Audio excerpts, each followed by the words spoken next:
How we doing, everybody? Sorry that it's obviously almost an hour late, but sorry. So, going to be sharing this to our YouTube channel. What our intentions are is to teach and show everyone how we at USAMPS and the USAMPS R&D lab properly set up their equipment for success.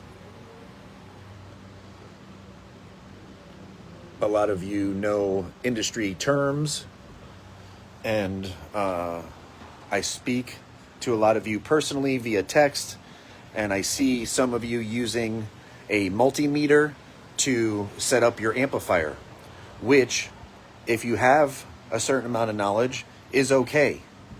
But if you're lacking some very important tools, not only knowledge-wise, but tools in your arsenal of what you're doing, merely setting up your amplifier with a multimeter can be disastrous, literally, especially when you're utilizing or using our newer, larger amplifiers.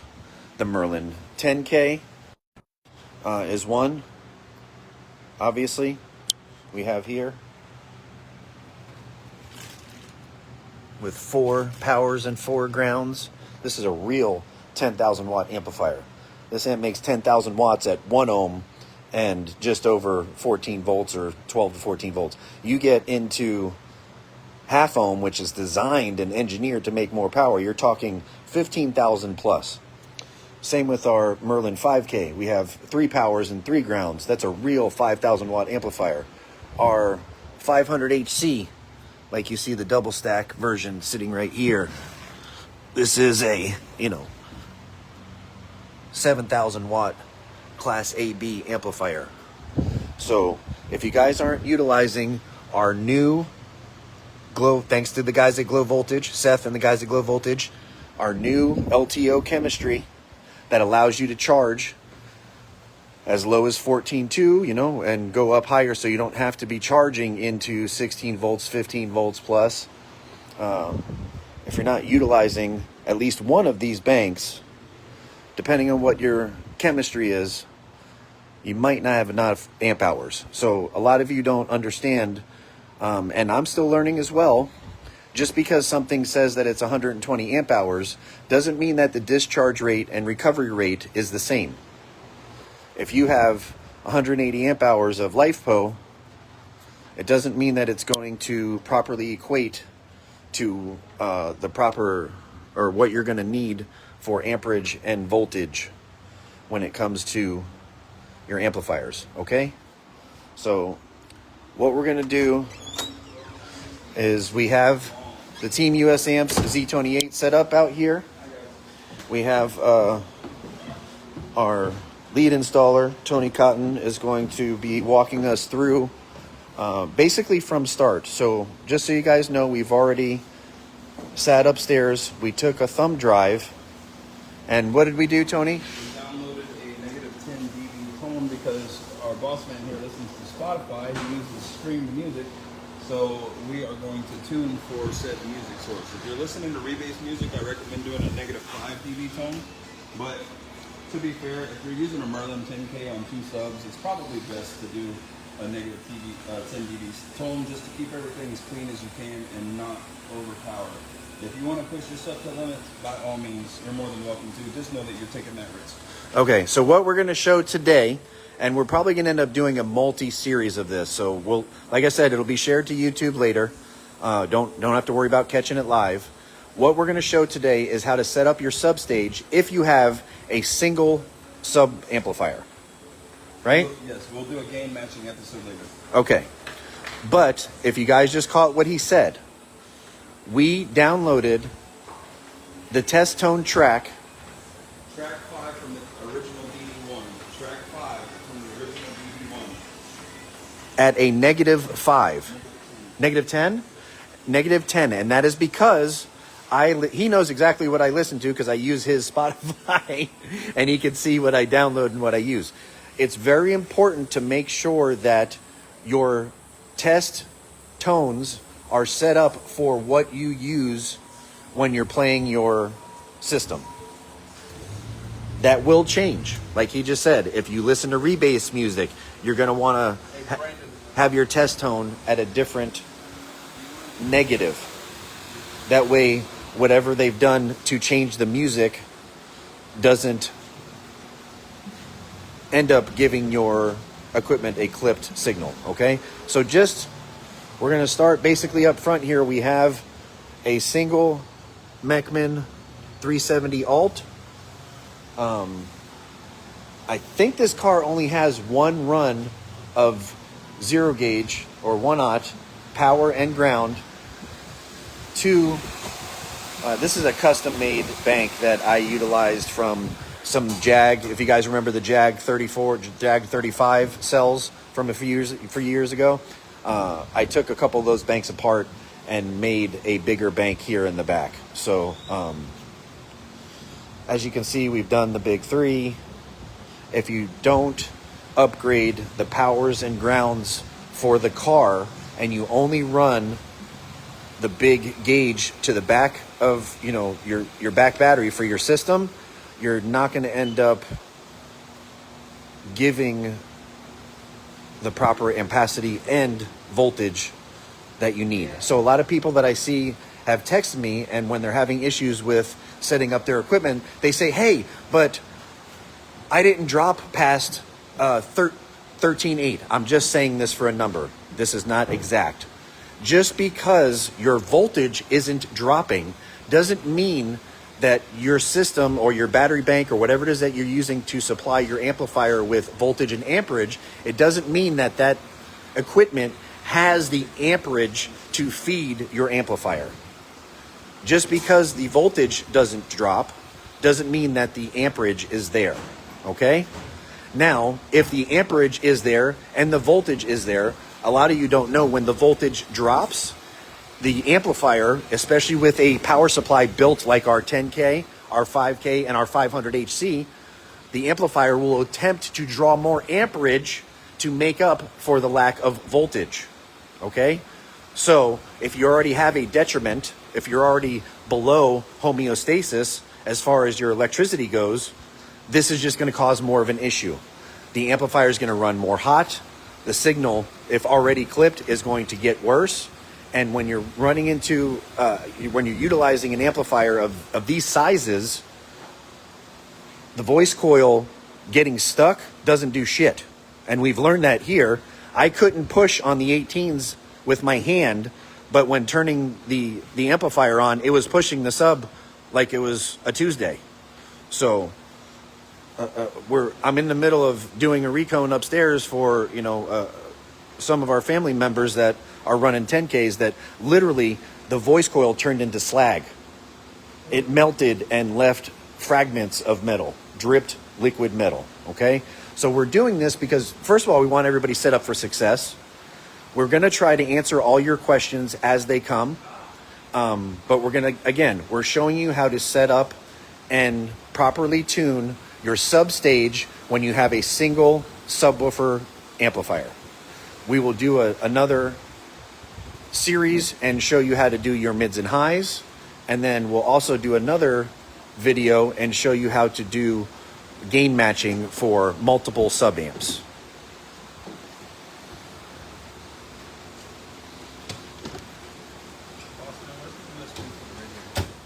Hanging down right here.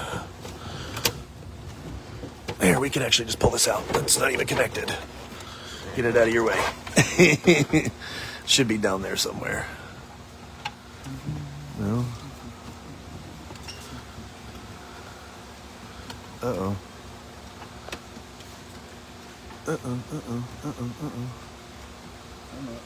No? I wasn't properly set up. That's my fault. You want me to pop that head unit out real quick? So we can get to it? Yeah, if you don't mind. Yep. What's that? The DSP is PXE 0850X. All right. I'm gonna pop this head unit out real quick, guys, so we can get to the USB.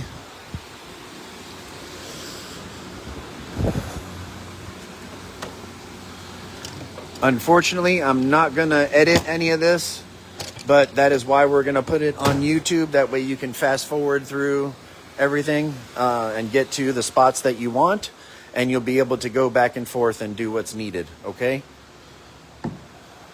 We do have an Alpine ILX, I think, dash W650 head unit. The DSP is a Alpine PXE 0850X. We do have the LF audio control knob here, obviously. And I just got the wrong tool.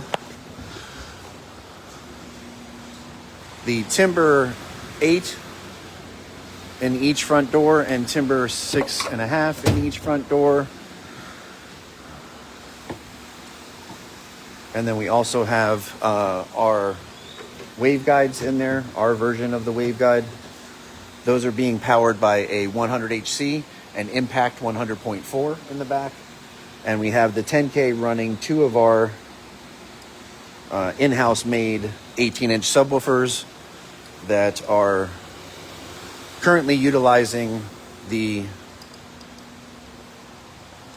Ferrite and Neo, or our hybrid motors.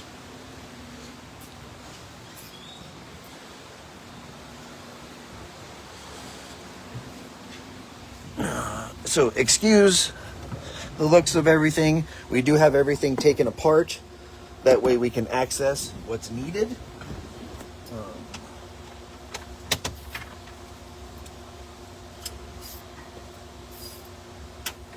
We're going to start with the head unit first, and then go to the DSP, and then to the amplifier.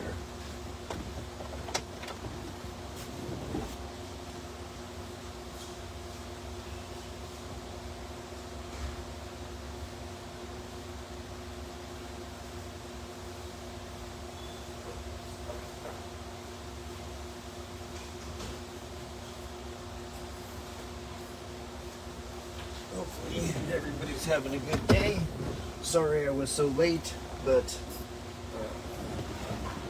trying to get everything set up, and obviously still wasn't quite 100% ready. It's typical for me, if you guys know anything. And I will be late to my own funeral. But I do try. I was out here in the shop at, around, I think I laid back down just 4:15. I wanted to make sure that the subwoofers were properly built and drying, so we weren't blowing the dust caps off. And here we go. All right. Does the knee bolster need to drop? I don't know. I'm not on that side. Is there another? It looks like it. Is it just pop? What do you need? 7? 7. Right. You want to turn this off?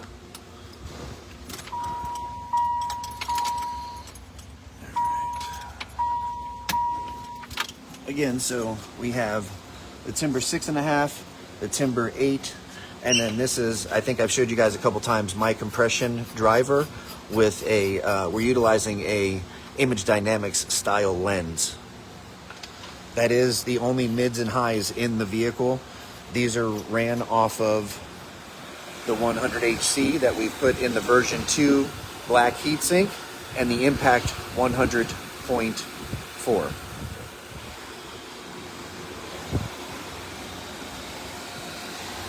The Merlin 10K is powering the 2 hybrid 18s. And we have the Alpine PXE 0850X tucked up on the side here. The LF audio piece is here. We also have our little relay set up for our remotes, and then that's for our lighting, which again, this is not complete, but we have made some runs with this. The subs obviously weren't right, and I was sending a clip signal, so we'll probably be, hopefully, we need a Phillips. Hopefully at the Florida State Car Audio Finals, which are sponsored by USAMPS. Hopefully we will be making a solid run with the Teamusamps Z28. You want it out? Yep. Okay. There. You just keep doing your thing, boss man. I got this. You're good.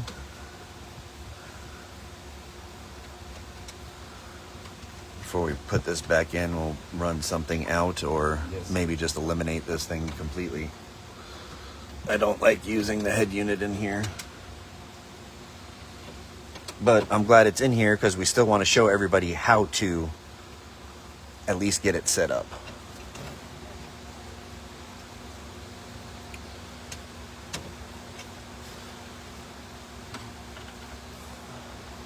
And I apologize, I'm glad that I asked you guys and you guys responded, because I know I've said multiple times that I don't want to see you guys using a multimeter to set up your amplifiers. I should have said I don't want you doing that, but this is why, and this is what you need to do. So thank you for responding. Thank you for asking, because I know a lot of you I talk to personally, especially when you're experiencing issues with your installation or with your equipment. And I think some of you feel like I'm trying to find blame when I'm asking questions, and that's not it. What I'm trying to do is find the issue so we can come to a resolution. The last thing I want to do is send you another piece of equipment, whether it doesn't matter whose fault it is, right? We have a problem, so let's fix it. That way, when you get your new piece of equipment, whether we cover it or not, when you put it back in, you won't have an issue. Let's be real. They're electronics we're dealing with here. So we try to avoid you ending up with a unit that's DOA. We try to avoid that by testing them. Even our impact amps that, are only, they're under $200. We still at least turn them on and play music through them. But like I showed you guys yesterday, I think I shared that between our 50HC, 100HC, and SQ442, we've sold well over 3,400 units. And I don't know what the percentage is. I can look it up real quick. What percentage of 3,300 is 40? 40. Okay, it doesn't want to listen to me, so here. So what I showed you guys yesterday is that I have approximately 20 units sitting in the shed here, but I know that's not all of them. I know there was some more, so I just doubled that number, which is probably not exact. I'm probably doing myself an injustice, but I'm letting you know that I'm honest. We have had a certain number of units come back. Most of them were from us here doing testing. There were a good number of units that we blew up doing Dennis Susie's Octagon. There was an issue where we had to do like a Faraday cage to help with the EMI because of the construction of the Octagon. And then we've also realized, and I caught a lot of flack over this yesterday, but it's the truth, certain DSPs turn on and start adjusting the output of the amplifiers they're connected to and they're controlling before a source signal is seen. And as I've told you guys before, especially our Class AB amplifiers, if you start adjusting the gains unloaded, the protection circuit will go on, especially if you're over 15 volts. Okay? So just so you know, even though I've doubled the number that we have here, even at 40 units, when we've sold over 3,300, that's approximately 1.2%. I don't think that's a bad return rate, especially being that our amplifiers, especially our Class AB amplifiers, you can't take our 100 HC and throw it in an installation that you had a 2,000 watt Class D amplifier in there and have it work perfectly without an issue. The Class AB amplifiers draw a lot more amperage and need a lot more voltage to create the same kind of power that a Class D does. So,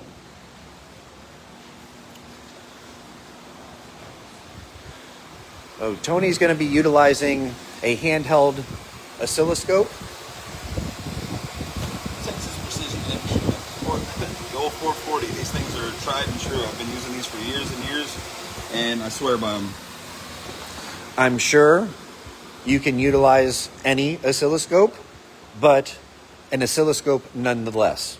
Okay? This is what we want you using to set up your clean signals. Now, don't get me wrong. There is a place for a multimeter. Once you know that your signals are clean and you want to try to, well, we'll get into that later in another video, but you can utilize that for gain matching. Okay? There is a place for that, but setting up and making sure your signals are true and clean, that's not what that is for.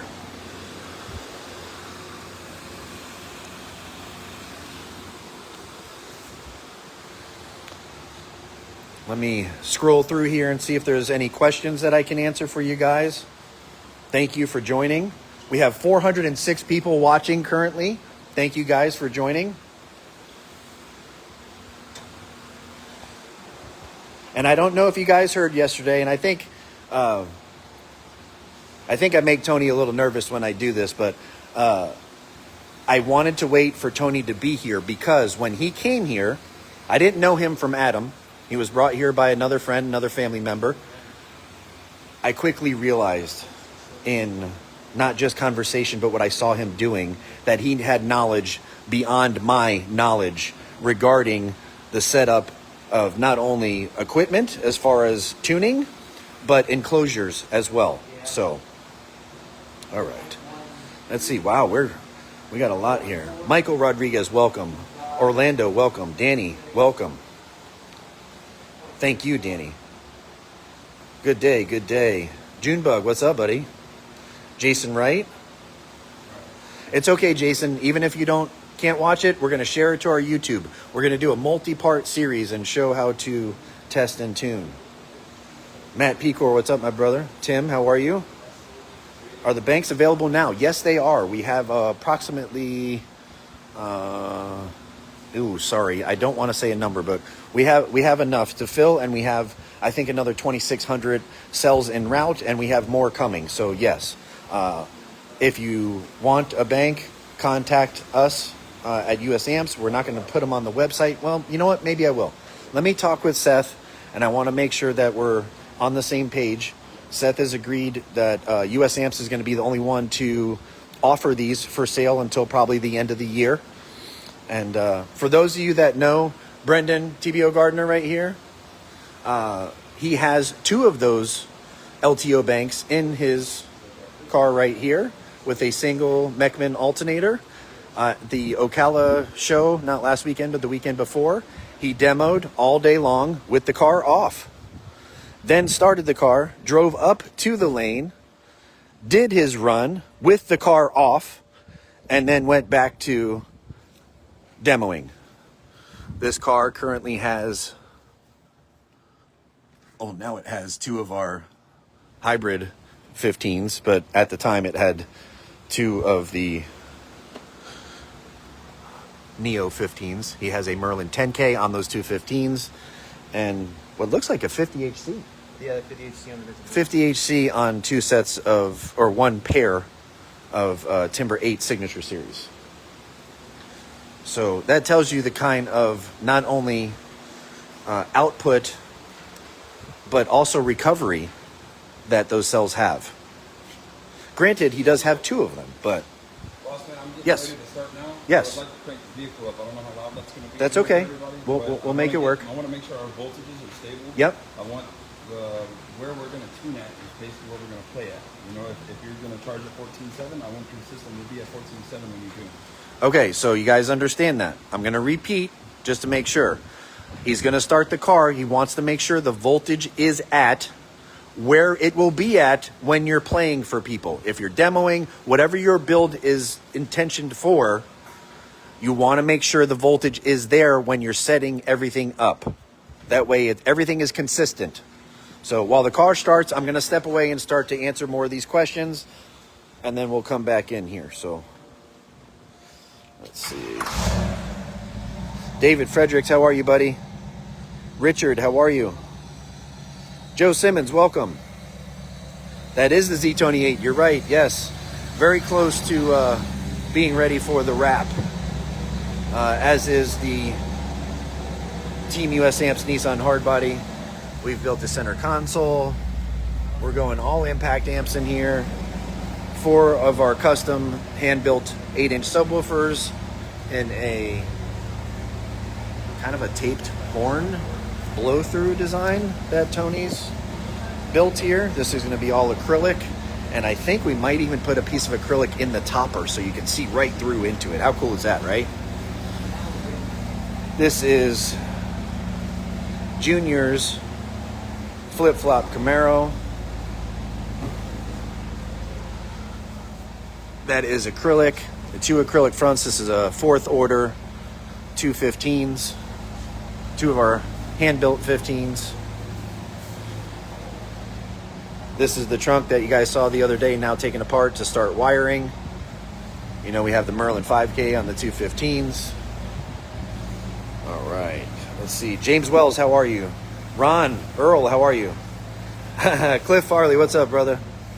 Richard Rivera, Mitch Sapp, what's up, man? How are you? If you set gain at -5 and rebase was +6, you would clip faster, would you not? Tony, there's a question. If you set gain at -5 and the rebase was done at +6, you would clip faster, correct?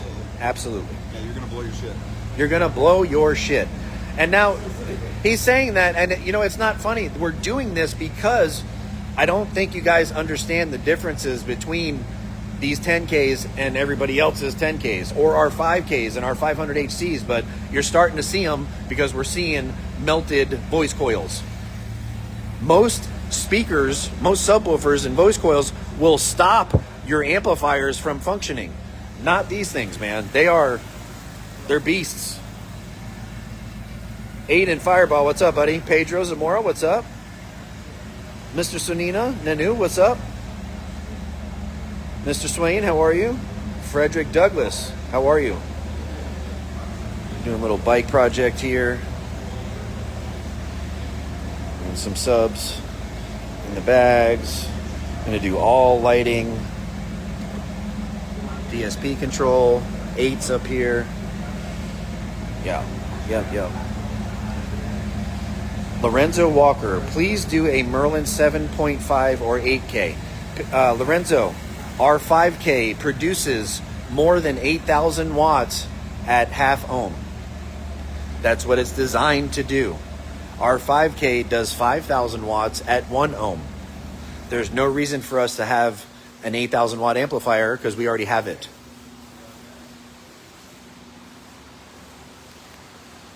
Marcus, how are you? Ronald Kowalski, what's up, buddy? Could you explain the ampacistance? What ampacistance is? Epicistance? I'm assuming you're talking. I said ampacity, and I know a lot of people don't think that's a word, but it really is. It's the amperage that said amplifier is able to pull from the source. Okay, in this case, these are LifePo 4 cells that I have put together in my own configuration down here, and has, thank God, knock on wood, worked well. The current, the ability of whatever it is, wire, to flow a certain amount of current is ampacity. the ability of the chemistry, whatever you're using, whether it's LTO, CMAX, sodium, insert battery here, AGM, anything, the ability of that cell to give the amperage to the unit that's trying to pull through the wire. Now, okay, I'm glad you said that, Rick, because that is important too. Just because you have two of our LTO banks strapped with a 400 Mechman doesn't mean that you're golden. If you only have one 1-aught wire going to your amplifiers for power and ground, the most you can draw is about 300 amps, which is not enough. That's why we need to run multiples and bigger wire, right? That's why we have 4 runs. That way, even if somebody does only use the singles and you don't, are we out of fuel? It says it's a little less than a quarter of a tank, but I don't know how accurate the gauge cluster is in here. If we don't run the 2-to-1 like I like to use on most of our stuff, we already know that we can't use the 4-aught with reducers here. So if we can't do that, I wanted to make sure that if we only used 1-aught wire and went to what's supplied on the amplifier, would the amplifier be able to draw the amperage through only having one here? So if you have 300 amps per, 300 times 4 is what? 1200. So you have the ability to pull 1200 amps just through here. Is that enough when you're at, you're trying to make or produce 15,000 watts? It would be if it was 100% efficient, but it's not. We're 93 to 97%. So this would be better with 2-to-1s. How can I help? We're at 14 volts right now. Okay. So we're going to go ahead and tune this like it's charging at 14 volts. Beautiful. We'll do that for the sake of the video. Beautiful. I think we ran out of fuel. Okay, that happens. The gauges are broken in here. I just bought a new gauge cluster. We just haven't put it in yet. So What I've done so far, guys, is I've gone through and I've disabled the crossover on the radio, and I am turning up the sub-level and the volume, and I'm monitoring the wave here on the oscilloscope. Can you get this in frame? So basically, you want to watch this as you do this. All right, so with a negative 10 dB track, don't expect to see high AC voltage from your radios. It's just not going to happen. Right now, I have the radio at 33 on the head unit and a 11 on the sub-level. So, as you can see, I'm clean. I'm nice and clean there. So what he's saying is, and when he says clean, what do you mean? Oops, sorry. What do you mean? The sine wave is nice and round. And for those of you that don't know what a sine wave is, we're talking about the up and down loop. When it's not clean, there'll be a little step. Yes. It could be anywhere in the wave. It could be at the top, which people call like a picnic table, yes, or at the bottom of the wave. It could be in the middle. But here, we want to make sure that it's clean all the way through. So yes, so what we've done now is we've established where our clean point is on our source unit. So from here, now what I'm going to do is I'm going to reconnect my RCAs into my DSP, and I'm going to test the sub-level output of the DSP, and we're going to set our levels, our gains on our DSP to our maximum clean level. And then from there, what that does is that in turn feeds our LF audio knob. So I have to go from the knob, and I need to monitor the signal coming from the knob.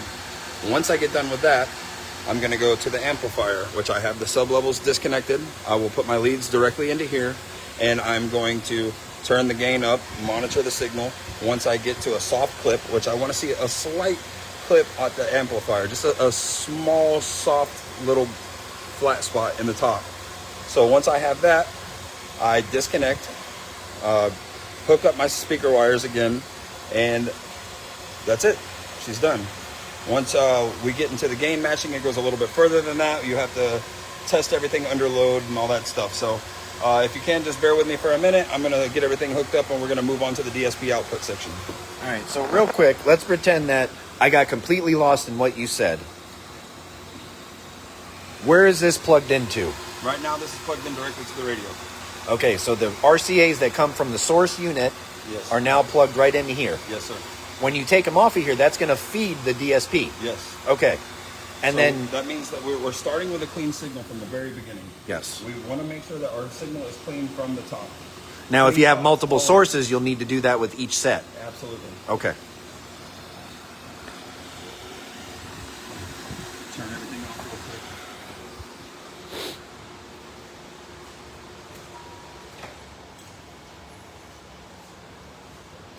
I'm going to go back to answering your questions. Johnny Moss, welcome. Alec, what's up, buddy? Robert, what's up, man? Hopefully you received all your equipment and your build is in process. Please send any pictures of progress. I'd love to see it, man. Matt Lesh, hopefully I'm saying that right. Welcome. Aguilar Eric, how are you? Mikey Clayton, what's up, man? Multimeters do not show clipping. Correct.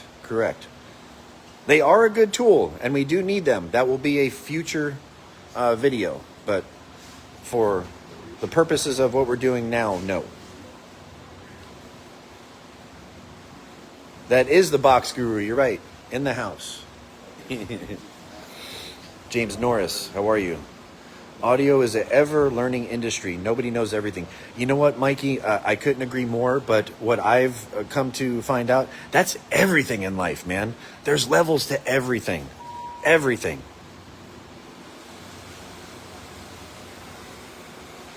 Less than 2%. Denny Butler. Greater than. Bob Bork. Welcome. That looks like a new name. Jimmy Simpkins. Welcome. Joseph Scarborough. That's a familiar name. How are you, man? Joe Osterman. Welcome. Jermaine. What's up, buddy? How are you? Welcome. Dre Holmes. What's up, man? Russell. How are you? Thank you for joining. Corey Conley. Welcome. Author. Arthur King. Dre Holmes.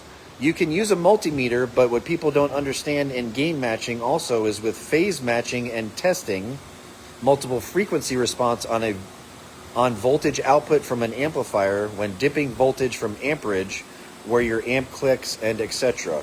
I prefer O-scope for installs. Absolutely. I'm kind of lost on a little bit of what you said there, Dre, but yes, we are using an O-scope for a reason. In setting up clean signal, I don't know that there's a way to determine when the signal gets dirty with only a multimeter. I don't see how that could happen. Mr. Paul, how are you? Ross Paris, welcome. Patrick, what's up, buddy? I missed most of the beginning somehow. Thankful to YouTube. Yes, Mr. Adams Wela, we will be sharing this to YouTube later. And a lot of the beginning was just us realizing that we had to pull the head unit out, so you didn't really miss much. But yes, this will be shared to YouTube. Nigel, what's up, buddy? How are you? Mike, what's going on, man?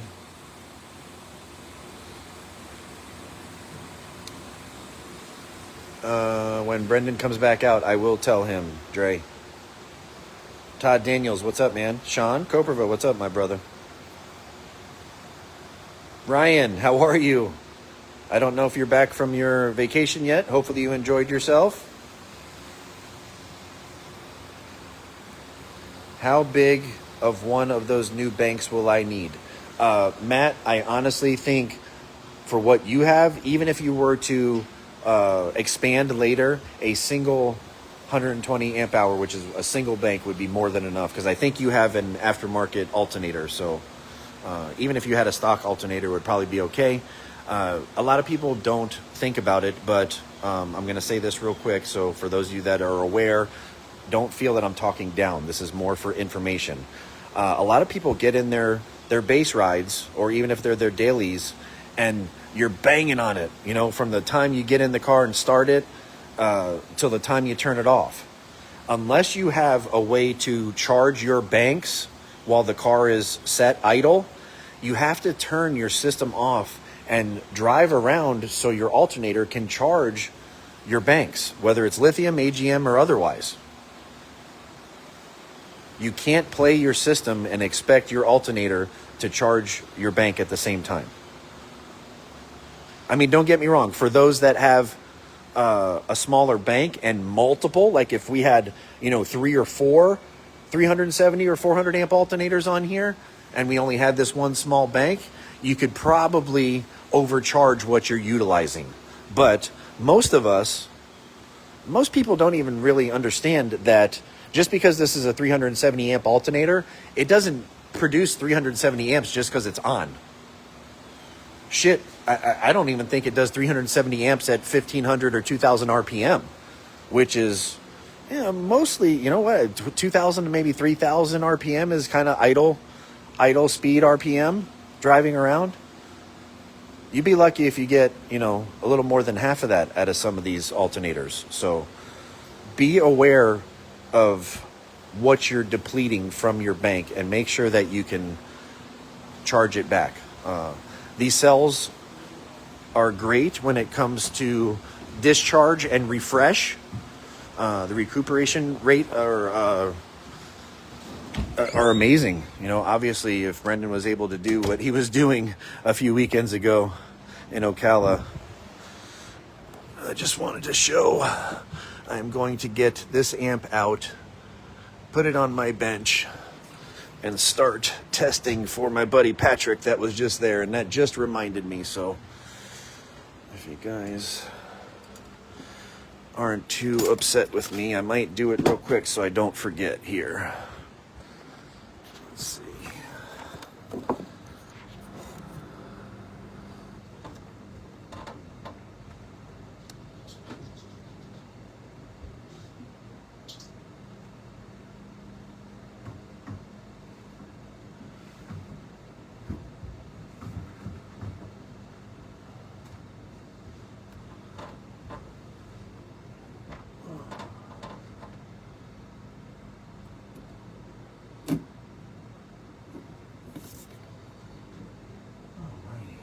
This is brand new from Phoenix Gold. Still has the paper on it. Man, these are pretty amplifiers. I can't wait till we get to the point to where I can get back to sitting at my bench and playing with designs like this one that has dust on it because I haven't touched it. I really want to make limited edition pieces like Phoenix Gold did back in the day. Just wanted to show that to you, Patrick. That is your amp, buddy. For those of you that are waiting for subwoofers, we did get part of our Precision Econowind shipment in. So for those of you that are waiting on 3-inch voice coil subwoofers, I'm back to building on those. We already have enough of the 4-inch, I think, to fill our orders for the hybrid subs and those of you that are waiting on recones. And then I also have banks. We're going to start taking orders, and I think a couple of you are ready for your banks already, but Brendan is building banks every day.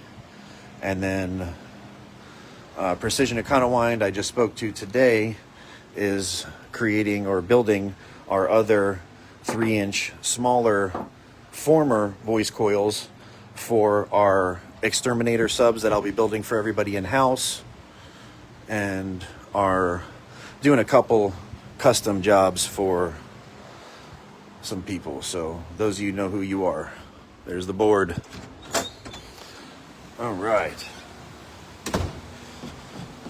Thank you guys for your patience. I might talk with Rigo. Maybe we'll do a little editing on this so the videos are a little shorter when we put them on YouTube, but I'm going to go ahead and put them up there just so they're there, and then we'll work on an edited version.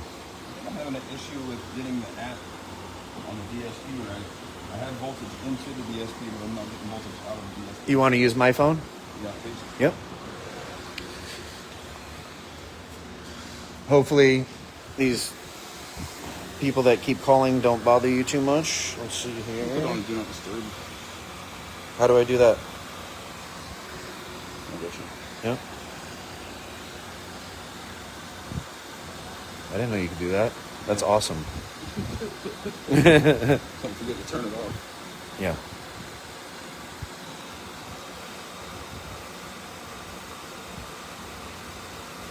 Look right here. I'll show you so you know. When you scroll this down, Yeah. you got your focus right here. Put it do Oh. not disturb. Okay. on. There you Focus. go. Now none of your stuff will come through. The home page and Alpine Music. Yep. Oh wait, make sure you're connected. Go to the general. All right, let's see. Sorry. That might be what happened. It's not connected? Bluetooth off on my phone. Oh. That'll do it. I thought I had Z28 in here, but I must have got rid of it. It says connected, so that must be that one. Okay. We don't have anything else on in here, right? But I don't have any other DSPs in there. Okay.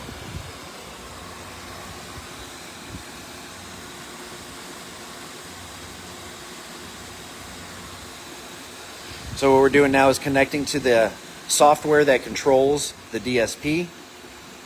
This is the next point of source. We've already made sure the signal is clean coming from the single source head unit, the Alpine ILX W650, and the next in line is the DSP. A lot of people still utilize a source unit like this, so you have the ability to use a USB. But I mean, to be honest with you, I think a lot of the newer DSPs have USB capability, and or you can use your phone or whatever to just Bluetooth directly to the DSP and get one extra piece of equipment out of line, you know? Does it seem like it's connected? I think so. Okay. It's showing the same volume as mine showed. Looking for questions. How am I? I am good, buddy. It's hot here. It's hot, and we have a lot of the fans turned off so you guys can hear us. Donald Norman, welcome. Mario Perez, what's up, buddy? John Kelly, what's up? He says, what's up? How are you?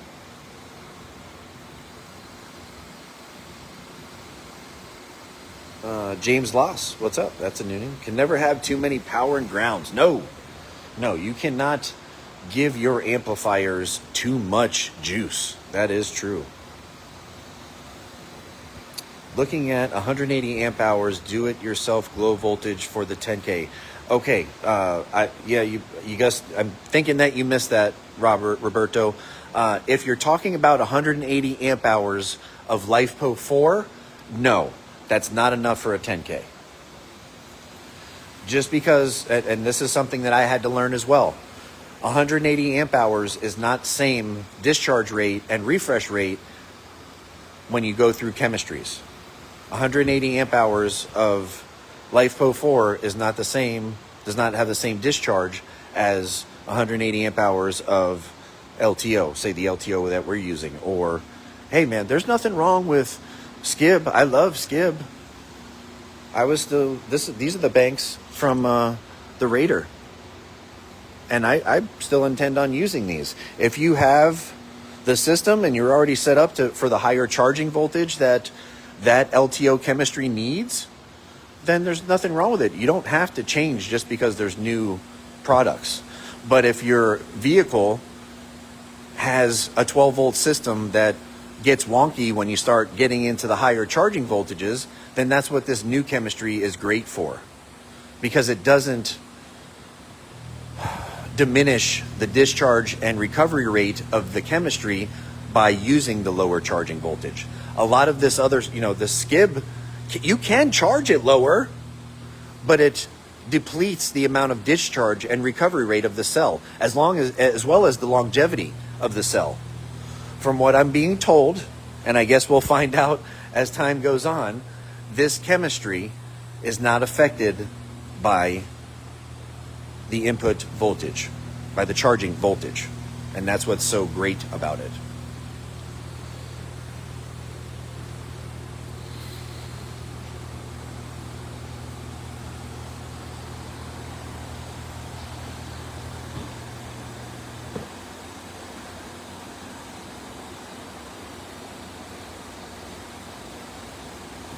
What, snips?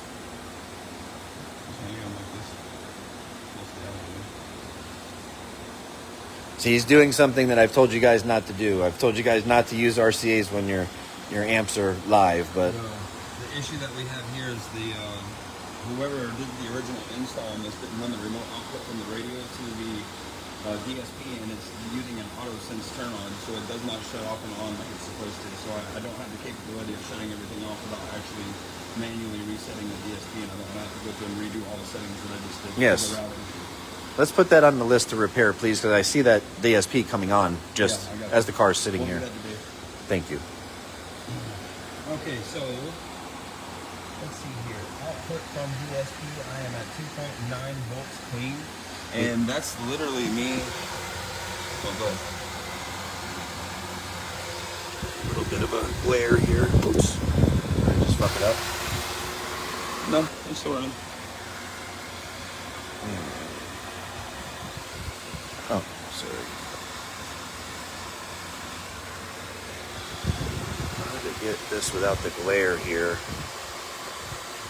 All right, right there. So 2.9 volts, and you see that sine wave again. The up down is clean.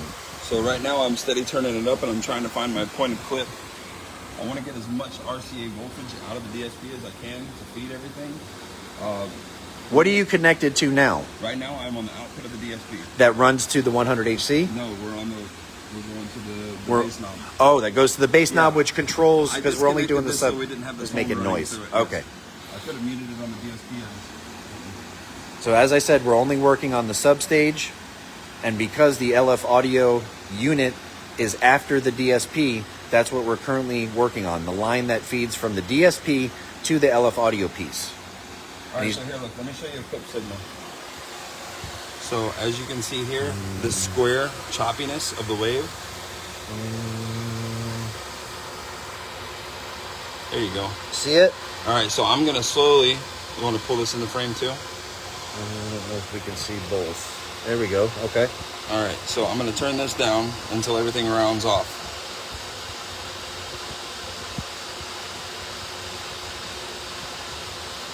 See that, guys?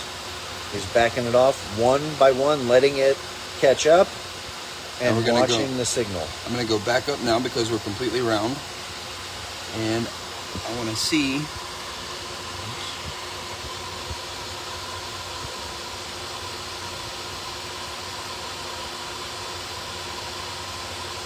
All right, so it's looking like 29 is our clean point on this. 2.9? Yep, no, 29, 29. Oh, on the volume 29 of in the this. volume, and we're 3.13 volts output. 3.13 volts out. Okay. Okay, so now from here, I am going to go to the output of the LF audio. LF audio, which if you don't have any of your gain settings utilized on the LF audio knob, it should just give you what you're putting into it now. Yes. So And that's what's amazing about that piece. So now I'm going to reconnect. Most times when you connect RCAs to anything, even if you're just barrel connecting RCAs to RCAs, there's resistance there, so there's a certain amount of loss. I've said it from day one. The LF audio piece, you can actually plug into and clean up the signal going out of it. That's that says something about the unit. Now, also, as you can see on our LF knob, we have a visual of the wave. So for those of you that have the LF audio piece, And as you can see, we have the same output here. you're going to be able to see your signal, 2.99. and it matches. Right? Yes. Look at that. Okay. All right, so from here, now I have to hook direct leads up to the speaker output of the amplifier. And we are going to... So I have a quick question. Yes. If you have an LF audio knob and you're seeing the clean sine wave on the knob, does that mean that the head unit is not clipping? Usually with the knob, what that's going to mean is that it's not clipping. You should not be clipping pre-knob at that point. This monitors the signal input. So if the input into it is dirty, you should be able to see that. Okay.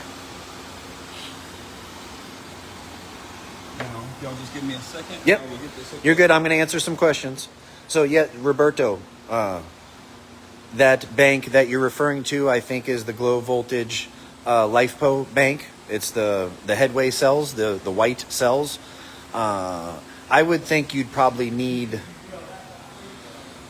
honestly, 2.5, maybe 3 of those put together to with with a higher output alternator or a factory alternator to be able to keep up with a 10K. And I don't even know that would do it, honestly. No, so no, one is definitely not enough. Lori Jackson, hey Mike, please explain how to set input sensitivity on the DSP if my head unit puts out 2 volts at volume 30 and 5 volts at volume 40. Say that again. I didn't hear the first part of the question. Lori Jackson asks, hey, please explain how to set input sensitivity on the DSP if my head unit puts out 2 volts at volume 30 and 5 volts at volume 40. Well, the problem that you have there is you need to determine where the clipping point is of that. So if you're clean at 30 and you're clean at 40, obviously I would like to have as much voltage from the source unit as possible. That way we eliminate chance for floor noise. So I would utilize the highest clean AC voltage that you can. And every DSP is different. Lori, I don't know what DSP you have, but if you'd like to maybe answer that or send us a message, maybe we can further help. But if you, again, like you said, if you're clean at 5 volts out at 40, there's nothing wrong with that. It's okay, as long as it's clean.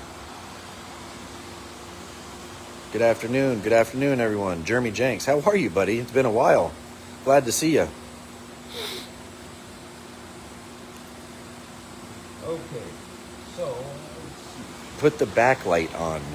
the backlight is on. The backlight It's is just on. old unit. Yeah, it's an old piece, and yeah, it's pretty bright in here. I'm sorry, guys. We're trying. Can I use a regular non-isolated probe on a bridged amplifier? Can I use a regular non-isolated probe on a bridged amplifier?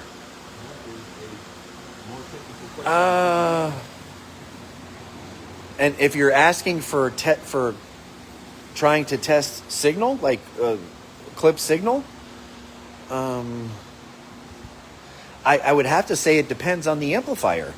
Is it a 2-channel amplifier that you're bridging the 2 channels, or is it an already internally bridged amplifier, or is it a full bridge? What is it specifically? Because I think that can change the answer depending on what it is. And just so I know, you're referring to using this non-isolated probe to test for your clip signal, I'm assuming.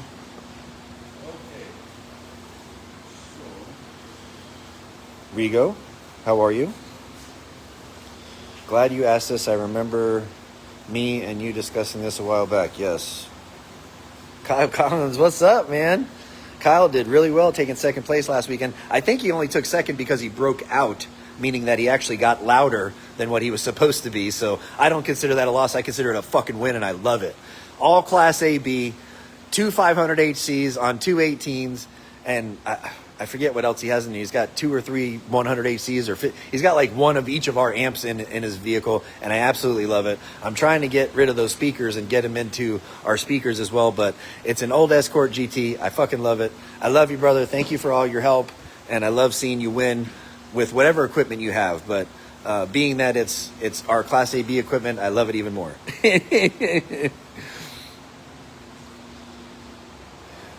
Oh, Lesh. Okay, that is the correct pronunciation. Good. Yes. I know it's probably silly, but it's important to me. Brian Reinhardt, what's up, my brother? How are you, my friend?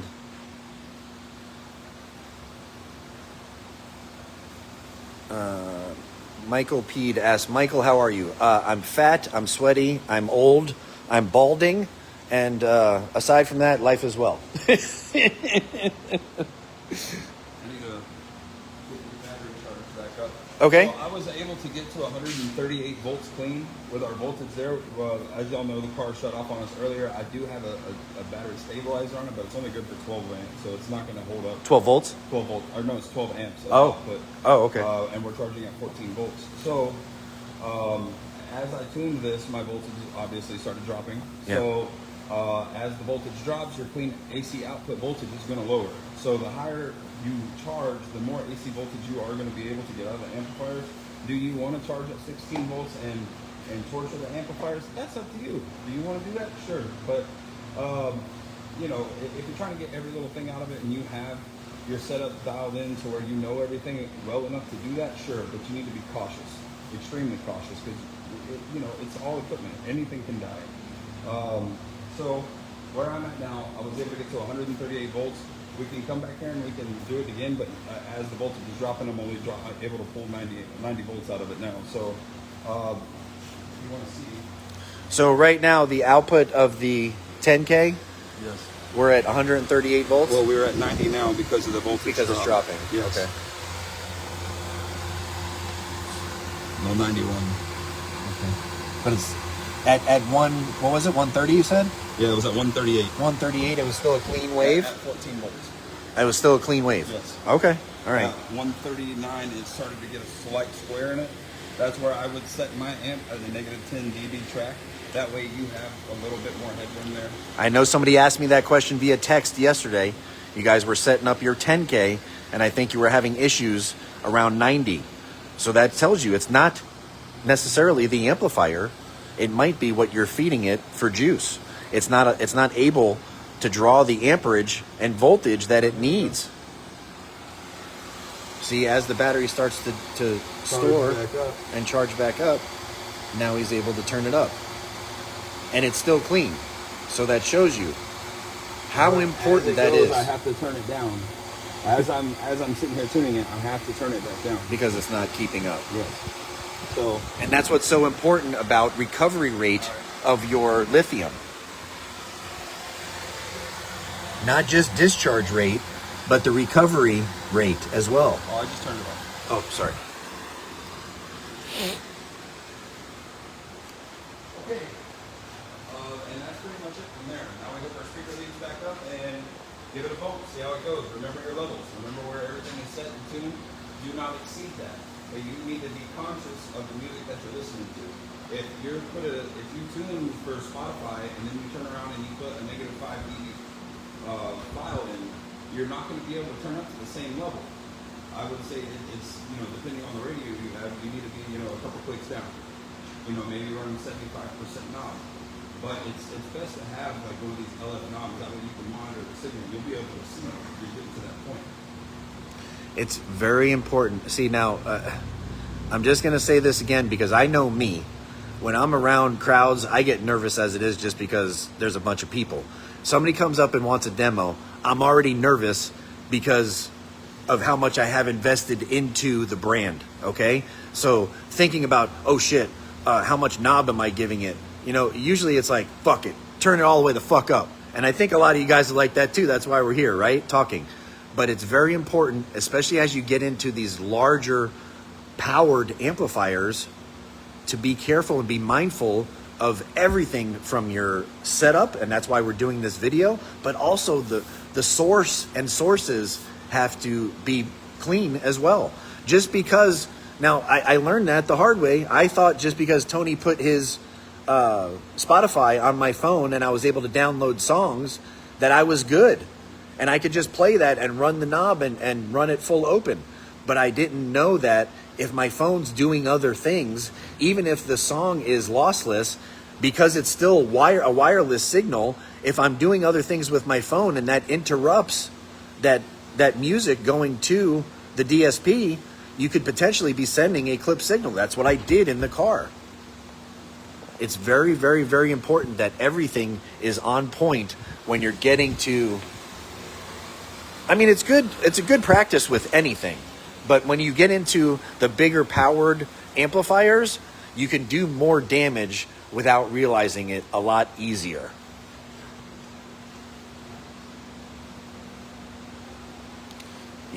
Are you in New York City, Ryan? If you are, go to Canal Street. That's a part of Chinatown, and you can pretty much buy anything you want, man. They got Louis Vuitton handbags. They got Rolex watches for $5. You can get anything you want on Canal Street. Just because it looks like a toy store out front, they have like those dollar, plastic toys out front. Just go in there and ask them for purses. Say, I want purses, I want watches, and they'll bring you in the back and show you pretty much anything you want. You're welcome. You're welcome. Did he mention he was setting the gains on that amp with the speaker disconnected? Yes, I did. He did mention it. Yes, I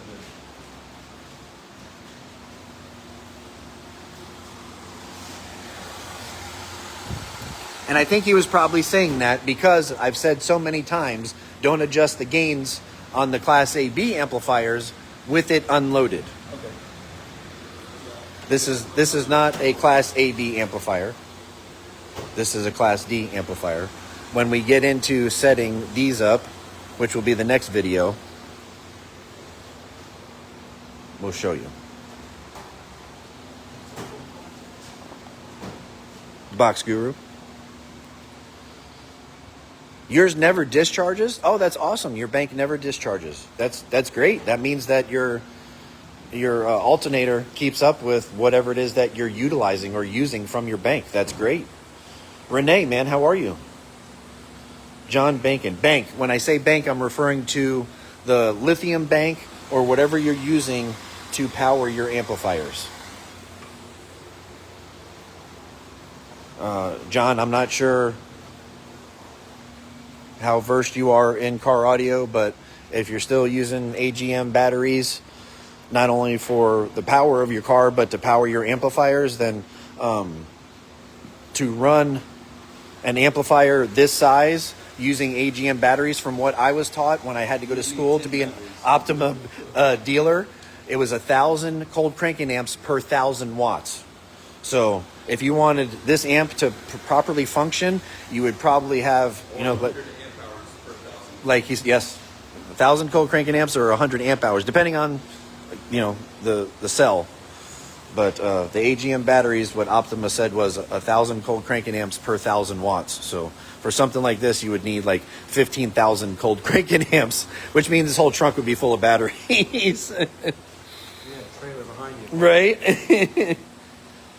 I put my charger on my lithium every week just to make sure it stays topped off, and that's fine. A lot of the chemistries require a little higher charging, so make sure that your charger is able to do the higher voltage or lower amperage that your lithium requires to safely charge. Mine does 222 amps at 800 RPM. That's great. That's a great alternator, especially at 800 RPM. Does 222 amps? That's great. What does he got at 270? He didn't say. I don't remember what Anthony has, but it does 222 amps at 800 RPM. That means that the rectifier is doing the job. Yes. 475 around 1300. I just ordered a new 350 amp alternator. I don't want to.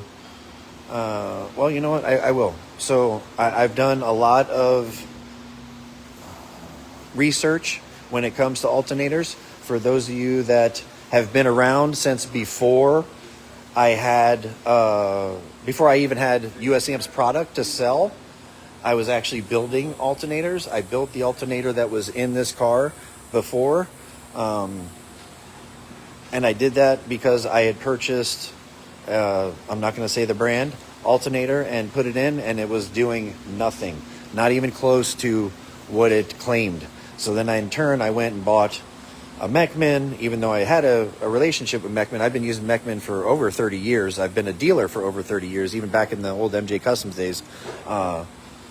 I've used pretty much every brand there is, and I honestly, in my heart, believe that Mechman is the only one that really comes close to putting out what it states, and they stand behind everything. They stand behind everything. Larry is in the wood shop here, working on, looks like he's putting a balancer on one of our new low voltage / USAMPS LTO. This is the new chemistry. This is a 120 amp hour bank.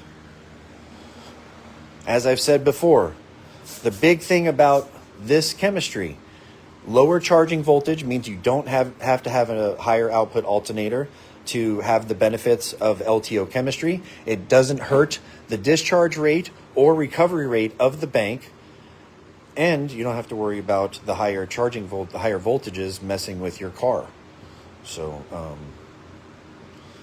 what we've seen in testing with these, especially in Brendan Gardner's car, is nothing short of amazing.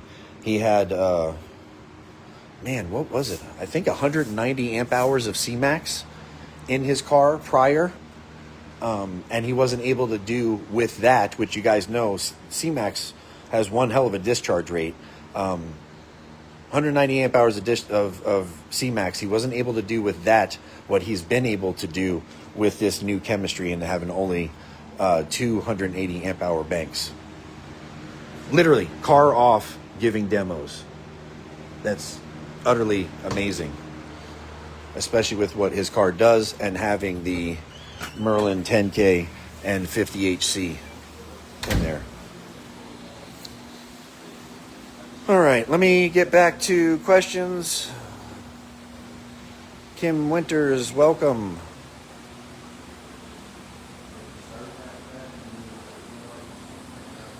Hey, I love it. I'd love to see Brand X. Yeah, I've seen some of their new billet cases, so I'm hoping that they've stepped their game up. I also installed I think it was a JS alternator that Jeffrey supplied for Destiny's Des Soul build that we did. The Des Soul, which if you guys haven't seen, you need to see. And that alternator seems to be charging the bank we put in there just fine.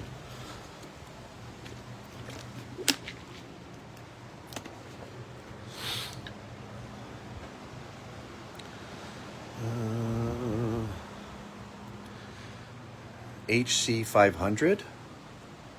Knock knock. Alt error 4. Yeah, 500 HC will draw some amperage. Tex, what's up, buddy? That's a new name. Hey, Peter, how are you? That's a new name. I'm glad we still have 56 people watching, and thank you very much. I know this can get boring. I'm going to try to get with Rigo to see if we can do a little editing before we share to the YouTube channel. If you guys haven't been here for the entire show, what we're going to do tomorrow is, first of all, make sure the car has fuel in it, but then we're going to work on the mids and highs, or front and rear stage, and show you how to tune that as well. And then we will do probably next week, I don't know, maybe we'll get Mikey Clayton in for that, because he has a multiple sub amp setup that he's working on, and setting up and matching gains of multiple sub amps, because that's extremely important. Absolutely. Sally Smith, welcome.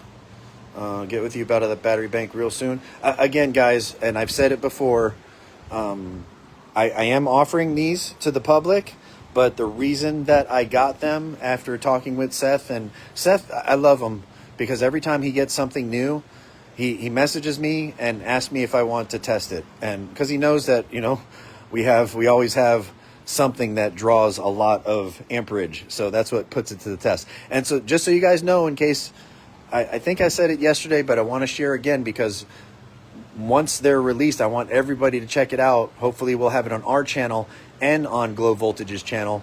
Rigo took it upon himself to get with Seth, and Seth has set up a station at his shop so he can test USAmps amplifiers and show you everything in regards to power consumption and what it does to the batteries and refresh rate and recovery rate and how it affects the output of the amp. I mean, we're trying to show you everything. Again, we're utilizing these platforms to teach and to show you things. We're not talking down to, we're not belittling. We're trying to help everybody be successful. That's what we want. If anybody loves digital design, I have 3 brand new in the box Digital Design Z12000 amplifiers. They're brand new.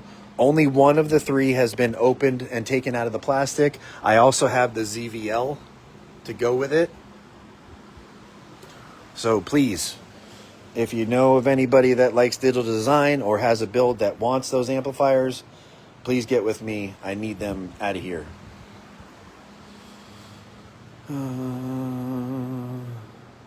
Joshua, what's up, buddy?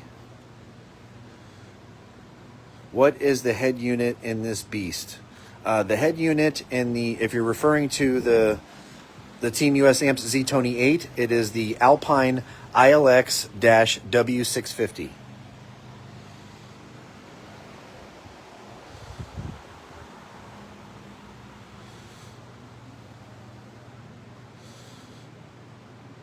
You need to know the C rating. If you're referring to the cells, I have that, and I will share it. I don't have my other phone in my pocket. That was something else that was asked. Oh, you know what? Maybe Brendan knows, because I think Brendan asked. Hey, Brendan. Yes, sir. Do you remember what Seth said the C rating was of those cells? I want to say 30, but don't hold me to it. Okay. So for some reason, that does sound right. Just so you know, guys, he did say 30. I think that's correct, but I'm not sure. I will find out and share. And again, this is not a marketing ploy. I got these cells because I wanted the Team USAmps and USAmps family to be able to have what they need to power their amplifiers. When we started sending these out, and you know, one of the first people that received a 5K blew it up and blew up the power supply, I knew that he didn't have enough juice. And you know, I started arguing with people that I consider friends because they're taking it the wrong way when I'm telling them that I don't care that you had a 10,000 watt amp in your car and you're putting my 10,000 watt amp in there and you think you have enough juice. You don't. It's not the same thing. That's why it took us so long to build this amplifier. We couldn't use anything that they had. We paid to upgrade all of this and make it fit in this chassis. You have 4 inputs for power and ground on these amplifiers. I think Teamusamps makes these, to be honest with you. But to be able to make it work on this size PCB is a completely different animal. That amp is probably a couple inches longer than this amplifier. This is its own monster. For now, you know, they have carte blanche to pretty much sell it to anybody, unfortunately. It is what it is, but again, this is not just this is a 10,000 watt at 1 ohm amplifier. At half ohm, you're well over.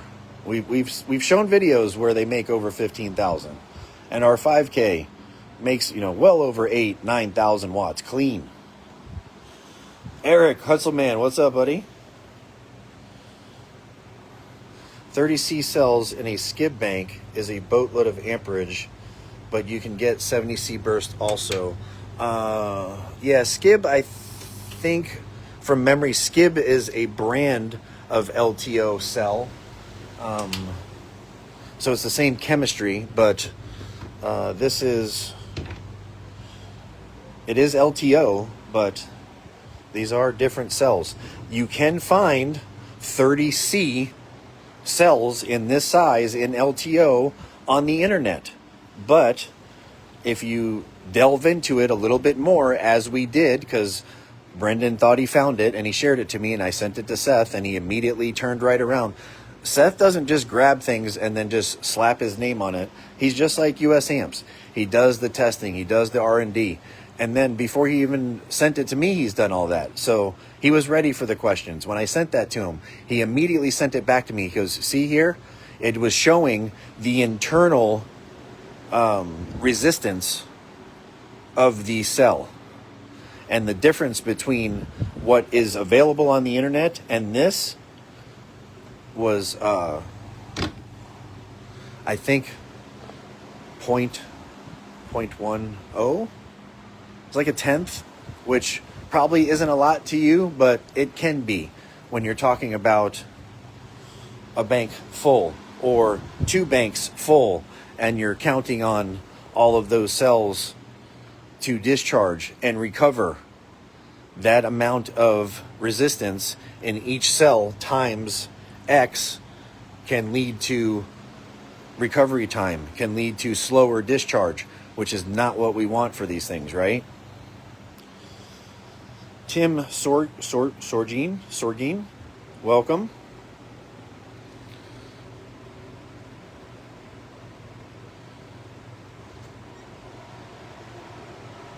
You out? Thank you very much, Brendan. As always, I appreciate you, man. Love you, brother. You got everything you need?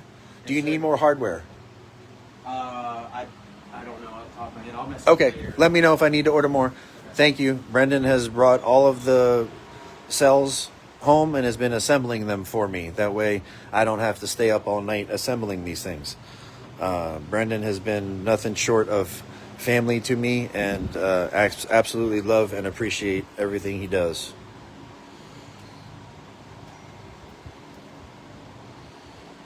Oh, I hear a phone. Oh, I think that's...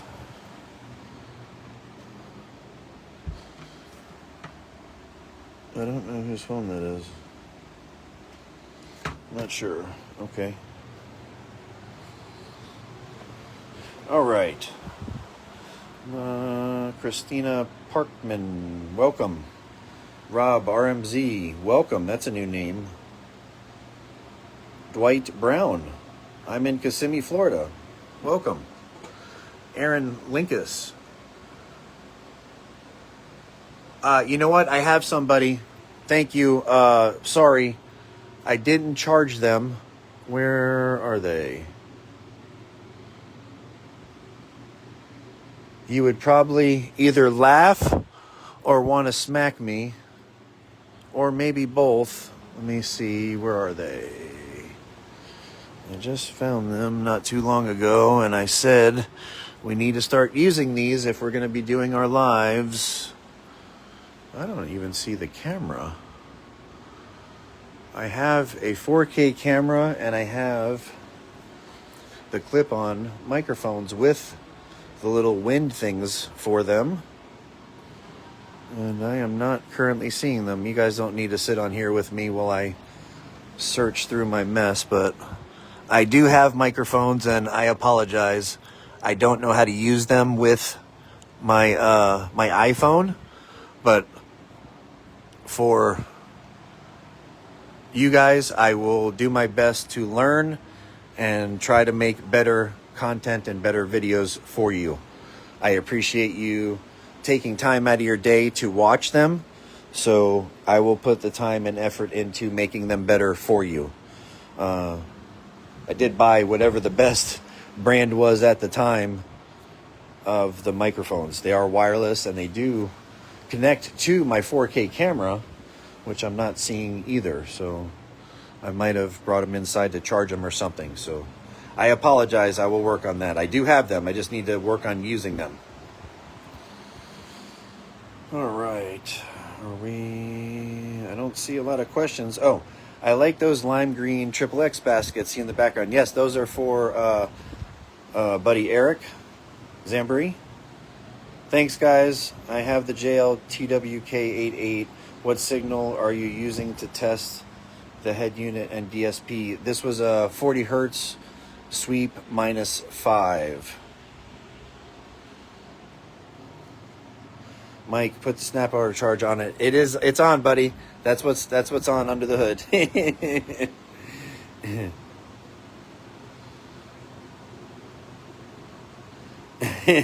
Rich, broke, fat, sweaty, old, and balding. Yes, that brother. Yes, that's me.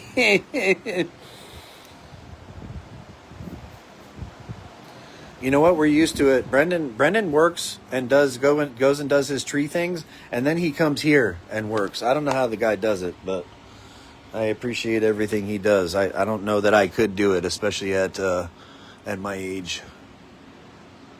I am not seeing those microphones. I know that's kind of bothering me, but I'll find them later. All right, we got the fans all turned back on down there, so I don't want to go down there and you guys won't be able to hear anything. If I missed any questions, I apologize. I will go through and try to clean up and respond to them, especially if I know you guys personally. So thank you guys for joining. We're going to get this edited or at least shared to our YouTube channel. Please go to our YouTube channel and subscribe. You don't have to necessarily like, especially I'm long-winded, I know. Thank you. So please just go to our channel and subscribe. Thank you guys. Please enjoy time with your family, and thank you for being part of ours, the US Amps family.